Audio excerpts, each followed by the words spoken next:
చూస్తున్నాం. సంగారెడ్డి జిల్లాలో అక్రమ బంగారం పట్టుబడింది.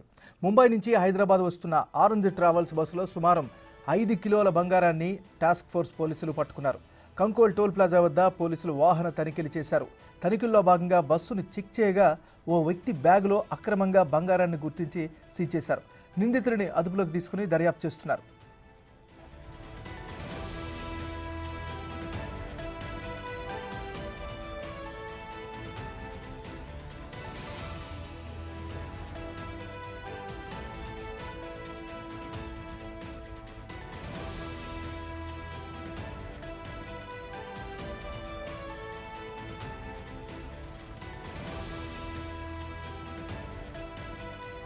సంగారెడ్డి జిల్లాలో అక్రమ బంగారం పట్టుబడింది.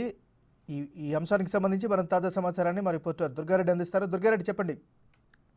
నాగరాజు, సంగారెడ్డి జిల్లా కంకోలు టోల్ ప్లాజా వద్ద ముంబై నుంచి హైదరాబాద్ కు వస్తున్న ఒక ప్రైవేట్ ఆరెంజ్ ట్రావెల్స్ లో ఒక చంద్రేష్ అనే వ్యాపారి మాత్రము 4.8 కిలోల బంగారాన్ని తీసుకొస్తుండగా, ఆభరణాలు తీసుకొస్తుండగా ఎలాంటి పత్రాలు లేకపోవడము, ఆ విధంగా దానికి పోలీసులు తనిఖీ చేస్తుంటే కూడా వివరాలు చెప్పకపోవడంతో అతను ఒక వ్యక్తిని మాత్రం, చంద్రేష్ అనే వ్యక్తిని మాత్రము అరెస్ట్ చేసి మాత్రం టాస్క్ ఫోర్స్ పోలీసులు సంగారెడ్డి జిల్లా ఎస్పీకి తీసుకొచ్చి అక్కడ విచారణ అయితే కొనసాగుతుంది. గత వారం క్రితమే మాత్రమే 3 కిలోల బంగారం మాత్రము ఒక ఆరెంజ్ బస్సులో రావడం, అక్కడ దొంగిలించబడ్డ వారం రోజుల సంఘటన గడవక ముందే మరో సంఘటన బయటకు బంగారం అంటే ఎక్కడ కూడా ఎలాంటి పత్రాలు లేకుండా, వాటికి బిల్లులు లేకుండా తీసుకురావడము, పట్టుబడము ఈ యొక్క మెదక్ జిల్లాలో సెన్సేషనల్ గా మారిందని చెప్పవచ్చు నాగరాజు. దీంతో పాటు ప్రతి బస్సును కూడా, అంటే ప్రైవేట్ బస్సే కావచ్చు లేకుంటే ఏదైనా కానీ ప్రతి బస్సు తనిఖీ చేయాలని చెప్పి ఇటు పోలీసులు, అదేవిధంగా టాస్క్ ఫోర్స్ పోలీసులు జిల్లాకు సంబంధించిన సరిహద్దు ఎక్కడైతే ఉందో మనకు జైరాబాద్ ప్రాంతంలో కూడా చెక్ పోస్ట్ ఉంటుంది.